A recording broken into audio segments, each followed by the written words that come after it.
Let's talk about Dana White and this new TV deal. Big fan. You're a big fan of his. Interesting times. Zuffa Boxing, which is the original name of what he called his first acquisition of UFC, wasn't it? Yeah. Paramount Plus, which is a deal that's been done with UFC. What's going on here with Dana? What does this TV deal look like, and what's going on here? I think it's a very strong move for the American boxing market. I don't think anybody here in the UK has to be too concerned right now, because this is obviously something that they're going to be concentrating over stateside. I think it's quite evident that the audience in America is very disengaged with the sport, which is alarming.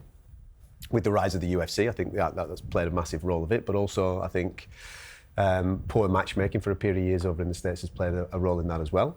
And this, for the American audience, I think is a strong move, because if you look at Top Rank, for example, they don't have a TV deal at the moment. You've got PBC that are flirting around with Amazon. It's behind paywalls. It's very difficult to get your hands on. Golden Boy are on DAZN. Everybody knows how to access that, but it's a very niche channel when you're looking at other sports. And Paramount/CBS. Yep. They are the NFL, they are many other sports of which he's going to capture the casual audience. Off the fact he's got a UFC deal there anyway. 100%, 100%. And as I was speaking to Spence on Saturday night when we were doing the Fight Night show, I think that is going to be the play. I think he's going to use a lot of what he's doing with the UFC on Paramount and CBS, which starts in January of next year. It's not going to be on pay-per-view anymore, the UFC, which I think is a really strong marketing point for him, and I think at some point throughout the course of a week, that is when you will see him air his boxing proposition. Well, we'll dig a little bit deeper into Dana and Zuffa Boxing in a second, but let's listen to Eddie Hearn and what he had to say about it. Obviously, what do you expect me to do? Roll over like a puppy and let him tickle my belly? No, we're going to war, because you're coming into my market, you're coming into my business, where I believe I'm number one, and you're telling me you're going to be number one. The Zuffa belt, for me, is a belt that no boxer has any interest in at all. The legacy and history comes through the organisations, the fights that they have staged, and the champions that have walked before them. Every young fighter looks at a Floyd Mayweather with a WBC belt, or a Hagler, or a Leonard, or an AJ, or a Fury, or a Lennox Lewis. They want to win the belts. I have absolutely no fear, no problem that it's going to affect our business in the slightest. In fact, what it's going to do is allow me to step up my game. I don't want to change the canvas to a different colour. We're blue, red and white, right? We are boxing. I'm not going to change the way that the ring is, maybe cut that corner off or put a rope higher. No, I don't want that. And I know people criticise me about he'd sell his own grandmother. I would not sell the sport out like that. You never, do you honestly think, Eddie Hearn's changed the ring? It's round now. Oh my God. And there's one rope. And, and it's purple, the canvas. I have to pause for a second about some of that nonsense, because we know he'd sell his grandma, he'd sell Anthony Joshua to fight Jake Paul. So let's not get into the credibility of what people will and won't do. Obviously people are observing on his TV show about the organised chaos that Matchroom does. But listen, different discussion, successful business, and everyone admires them for the things that they do. You've been catching some shrapnel because you're a fan of Dana White's, and you're a fan of Evolution, and you're a fan of potentially what he may well be doing. Why are you catching flack for that? I don't know. Maybe I have a different attitude to where boxing's currently at, maybe. I think here in the UK we live in a bubble, don't we, in this echo chamber of where everything is good. We're doing really well right now. I think the promoters like Eddie and Frank are doing really, really well. The top end are doing well. The fight fans are getting the fights that we all want to see. But I think down at the bottom end, there can be a little bit more work done in that ecosystem. And spending a lot of time over in America, I can see that the audience is disengaged. Traditionally, as a kid growing up, the biggest pay-per-view market for me was always America. The big stars were always in America. Maybe that is just me talking with a little bit of nostalgia. When you look at Dana White, we're seeing somebody that's been fantastically innovative and forward-thinking. Yeah. Primarily for his own benefit. We're seeing class actions being brought by UFC fighters, left, right and centre, for compensation against the distribution of monies. So why are you so pro? He's trying to repeal and adjust the Muhammad Ali Act, which is about the way that fighters are being treated and have to be treated, which I would imagine is only for his own benefit. Now, I'm great one for innovation. I think if you don't move forward, you go backwards in the end. But Dana White is one of those rare breeds that creates noise and has been successful But the predominant beneficiary of that success has been Dana White and his ownership of UFC. So why are you so pro? I think he provides a service to the fan base better than any other fight promoter on the planet. And I have concerns myself over the Muhammad Ali Act reform. Of course, I think that is alarming for any fighter that is currently connected, especially American fighters. Obviously, it's an American federal law, isn't it? But I think for him to be able to do what he needs to do to be able to appeal and re-engage the American audience, certain things do need to change, because people, for example, like he said that he's not going to work with any of the sanctioning body belts, right? And I can understand that, because you look right now, and I know that Eddie's just been speaking there about the heritage of belts, and I get all that argument.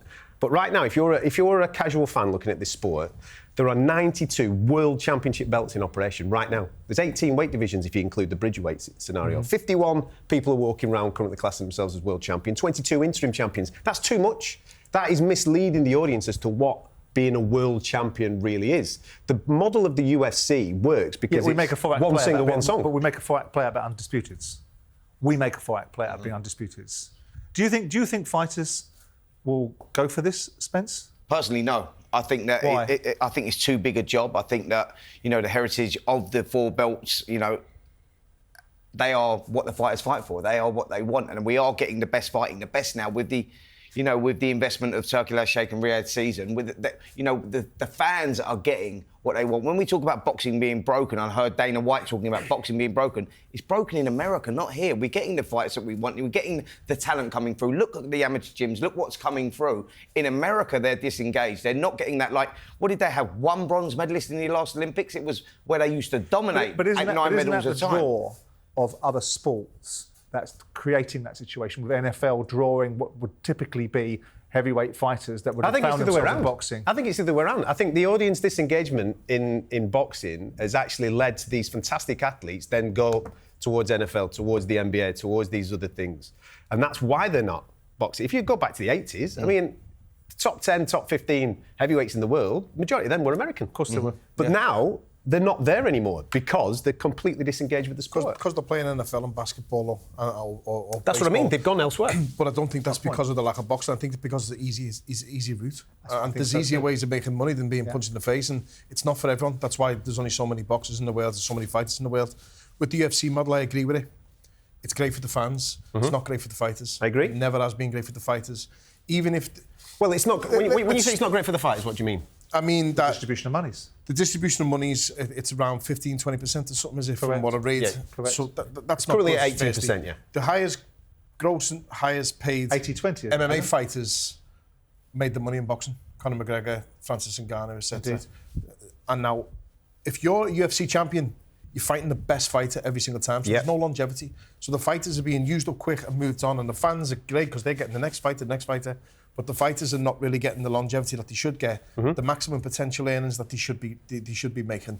And also with regards to Zuffa, what Eddie Hearn mentioned there, it speaks a lot of sense. Like, there's not a single... The only way I'm going to fight for that belt is if the money is well more than what I'm getting, and the money's going to be less. But what he's talking about there, I agree with what Spencer and what you're saying. There is no world champion, there is no currently ranked fighter on the planet right now that is going to be attracted to what Dana White is doing. He's going to be trying to attract fighters that are a little bit disengaged, that aren't getting love from promoters. He's going to be starting at the very bottom end of the ecosystem. The Zuffa belt doesn't mean anything. Let's be dead straight about it. Nobody's going to be walking around saying that the Zuffa champion's a world champion. You're talking about changing the sport, and I think the history of the sport, and with the four belts, you know, the four belt era, look how long it took to get the WBO just to be accepted when they brought in a new belt. What I'm saying is to tear all that, start again, and bring in the Zuffa belt and one belt and this boxing league, etc., etc. I think it's going to be more confusing for fans, and they will disengage even more. I think you're taking away the whole history of the sport. But isn't the bigger question? I mean, anything, I think, and I'm sure you guys agree, anything that highlights boxing and keeps people talking about it and opens up new audience is a good thing.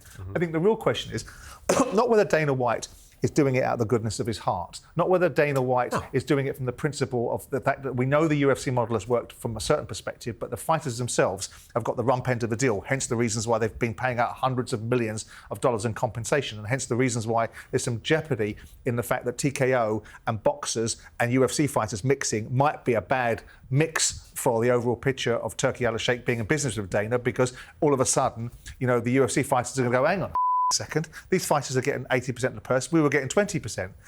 The bigger question is, do we think this could be successful? Put aside our moral arguments about the structure and whether we think the traditional belts, and by the way, the WBC have been scandalous over the last 5-6 years. So when we talk about the legacy belts that we value so highly, look at what they've been up to and look at the way that they operate. They allow champions to be in recess. They allow fighters to be given excuses for failing drugs tests. They allow mandatories not to be made. There's a whole raft of we can throw at legacy belts like the WBC.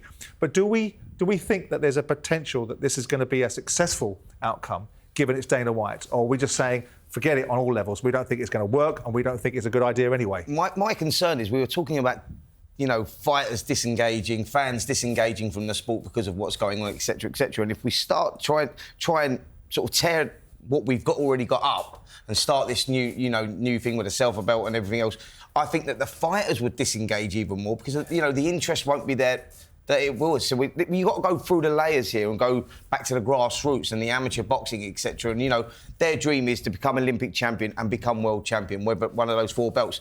If you're tearing all that up, do we still get the same engagement? Not tearing it up. Yeah, no, just adding to it. Adding. People to are going to have a choice, aren't they? Yeah, no. Will people want to do that? Yeah. That's their choice. We've had this, in my opinion, and we've just been mentioning the 4 belt here and being a world champion. What if Matchroom decided to do what Dana White's doing, right? If you're with Matchroom, you only fight on Matchroom, you only go in this show, and that's it. And then Warren does it with Queensbreed, and everyone else does it with their own. And then we're back to where we started before Catterall and Sheikh got involved.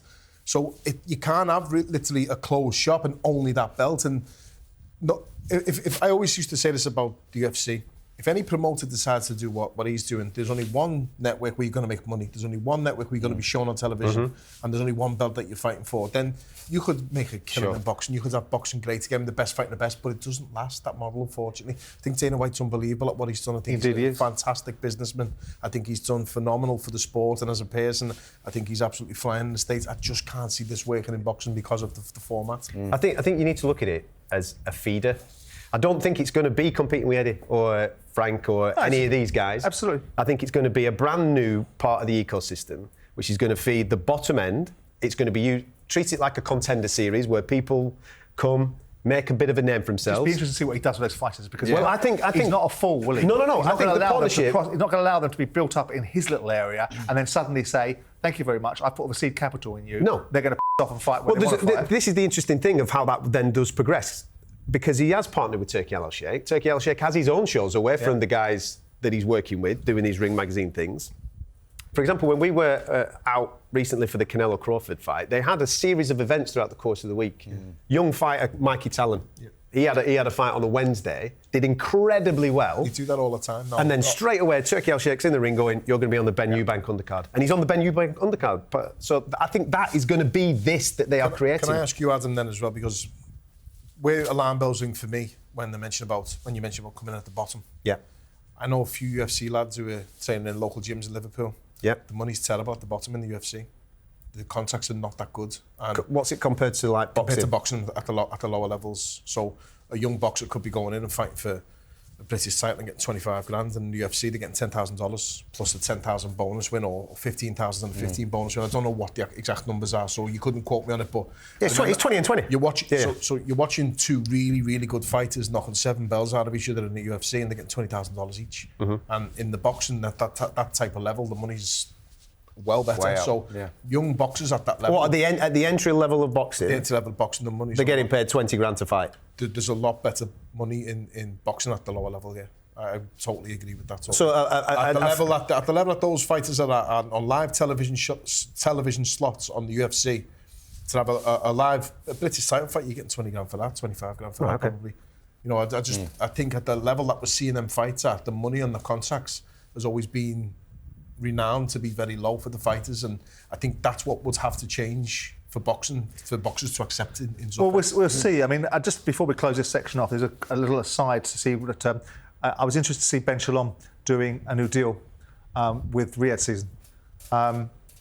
It's an extension really of the 24 deal, isn't it? But I think actually it's an interesting one because I think it signals and signposts the fact that DAZN is not necessarily the home for boxing. It's not all about DAZN and being behind that paywall. It's about the fact that I think Turkey wants to be a little bit of a disruptor, keep all the promoters in play, make sure that all the promoters have an opportunity to compete, at the same time as allowing terrestrial broadcast. I don't think it's a deal with the BBC. I think it's a deal direct with Boxer. Yeah. So it's about Boxer having a little bit more support and structure to be able to acquire better fighters and perhaps put better fighters on the BBC. I don't think it's anything to do with Riyadh Season and the BBC. No, but it gives Ben an opportunity. Absolutely, it's Riyadh Season and Boxer, and I think that it's interesting because it opens it right up. We got the BBC, which is a great terrestrial broadcaster, and it opens things up. It's going to be very interesting. By the way, I also saw Turkey Al-Sheikh has just done a deal with Matchroom Sport as well to cover, just snooker, as well as other sports as well. You look at the Qataris, I think, have bought a significant proportion of Matchroom for the darts. And I mean, Matchroom is a phenomenal business. Irrespective of people parodying some of the stuff they saw on that documentary, it's a phenomenal business. But it's interesting because people that were potentially rejoicing in the perceived demise of Boxer. Frank was having a little swipe about, what couldn't he have put a fight on a different night because he's only got 4. That sort of dig may well be not well founded. Yeah. We'll see. I think the more promoters that are in play, the more competition there is, the better it will be for the fight business. I think it's always more healthy. Sorry, Spencer. Back to what we were saying.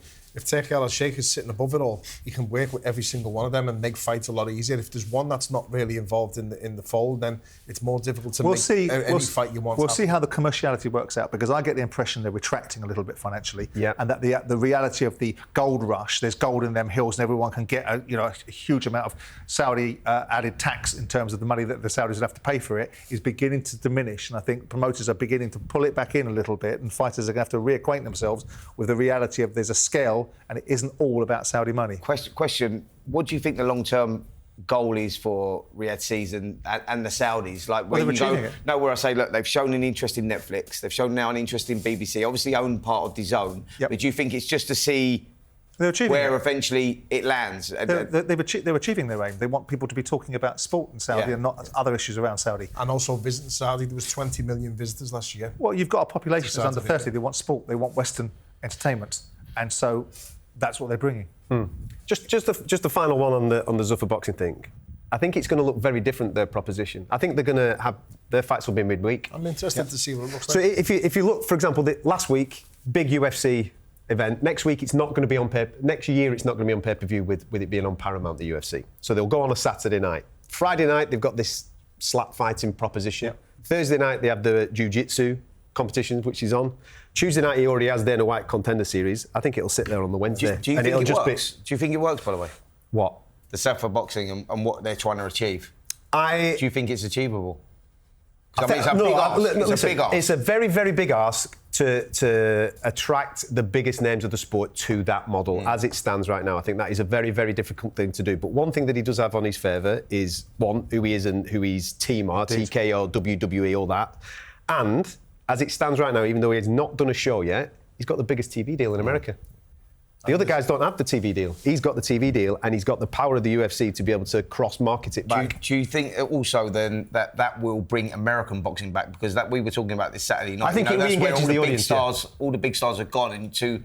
They need the TV stations, they need the promoters, and they need to freshen things up to go back into the grassroots, go into the amateurs, to get people engaged again. I think, Spence, as we've always said, it doesn't matter the level of the fighters if they're evenly matched. It's a good fight. I think they will put good fights on. They're renowned for it in the UFC. In the defence, the UFC fights, the competitive, the well-matched all the time. We will see.